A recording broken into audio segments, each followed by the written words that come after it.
Okay, let's talk about guided evaluations. You will find that right here on this tab. So once you have your student inputted over here in this tab, you are ready to create a guided evaluation. What that is basically the time when you sit down with the student and perform your evaluation. So the way that the flow works is that you can see from this page any evaluations that you have completed or that are in draft. If they are in draft, meaning that they've not been marked completed, you can jump back in just like that, and you can pick up where you left off, and then you can exit. However, if it is in a completed status, then all you can do is view, which basically shows like all the different answers that you put in. You can look also at the generated report if there's one that's been pulled, such as this one. And you can see all the ones that have been pulled. Now, we had a legacy model. We're now on a different version. So if you see that, that just means that it was done by the previous reporting. So anyway, let me go back.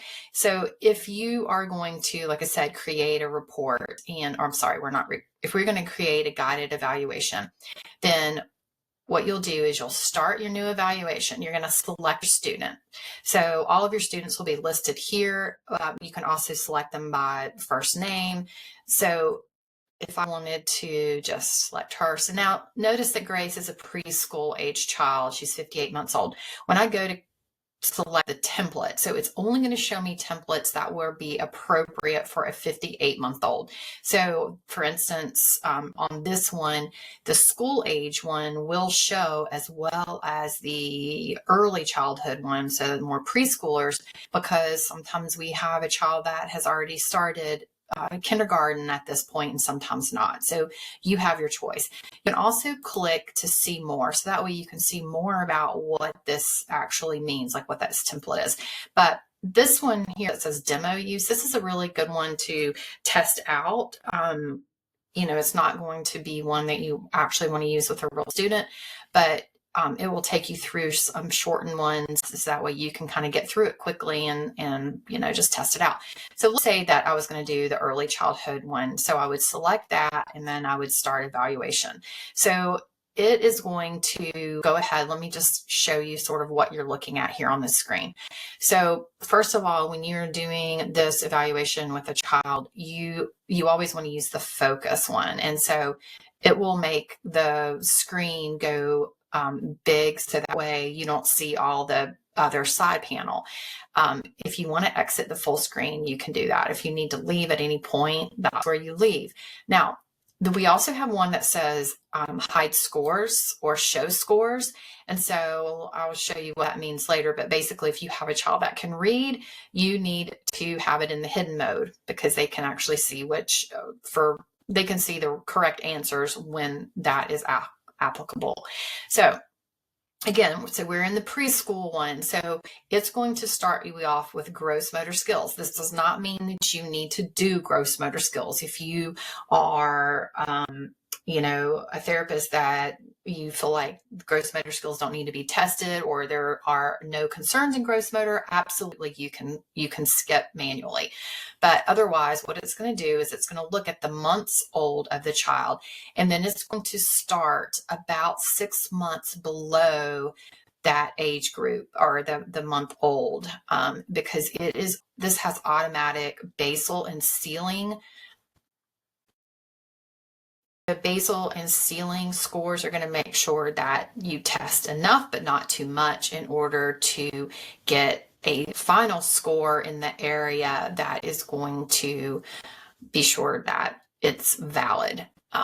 So anyway, if you test too little, then it may populate a message in your generated response that there was not enough data collected in order to get a valid score.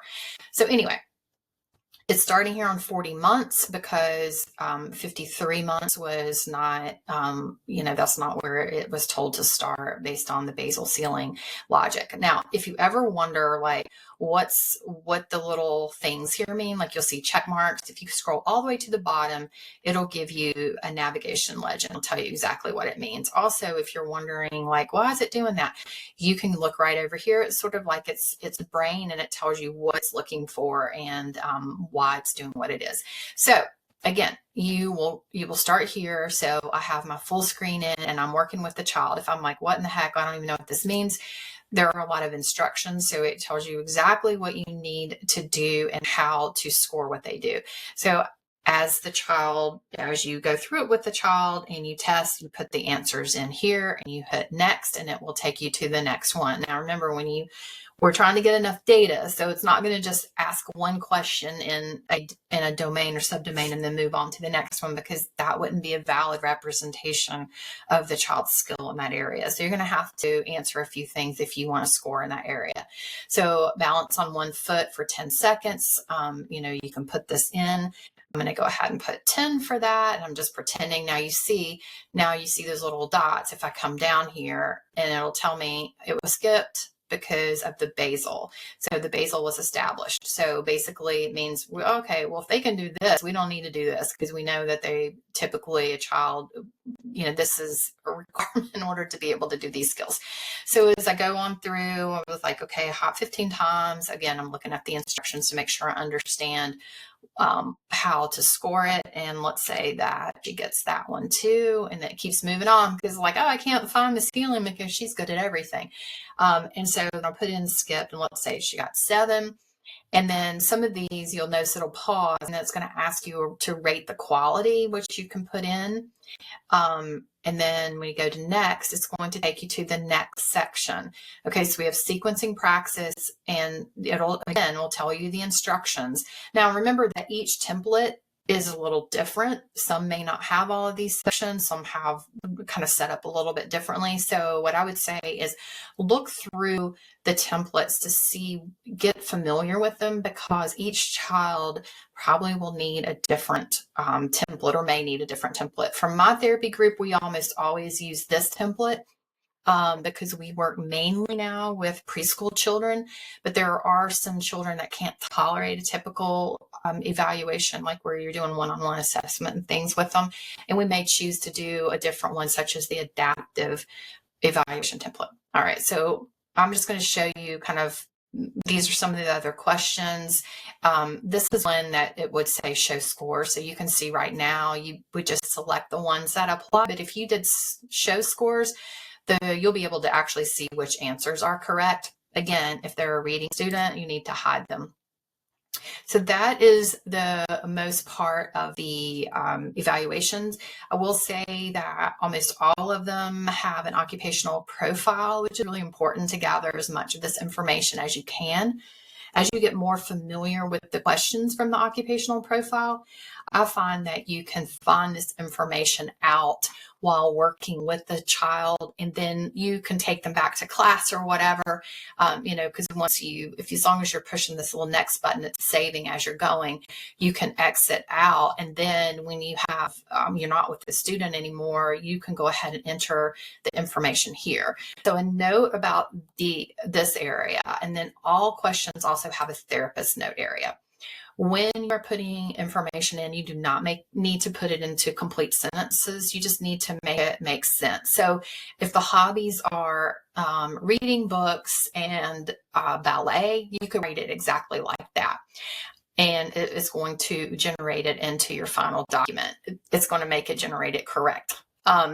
If, like, for instance, you are doing scissor skills or something like that, and maybe there is what you wanted to say, or what you're noticing, your clinical observations are not here, you could select one, but then you could also, if you had more information to add it here in the therapist notes, and then it will also generate that information in. And if you're putting it on the area that it makes the most sense, it's going to help it to understand what you're talking about. There is a section at the very end for just a general clinical observations, which you can absolutely add. But this helps it to kind of place it where in the section where it needs to go.